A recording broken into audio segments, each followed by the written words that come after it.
তুমি যদি তোমার মৃত্যুর পরে দুনিয়া দেখতে চাও,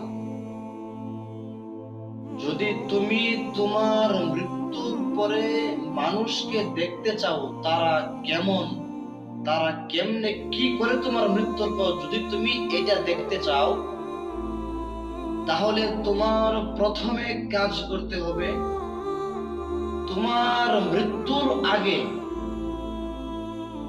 যার মৃত্যু হয়েছে ওই মৃত ব্যক্তির মা বাবা, ভাই বোন, স্ত্রী সন্তান, মেয়ে, তাদের দিকে তাকাও, দেখো তারা কি করছে। দেখবা তাদের কোনো কাজ থেমে নাই।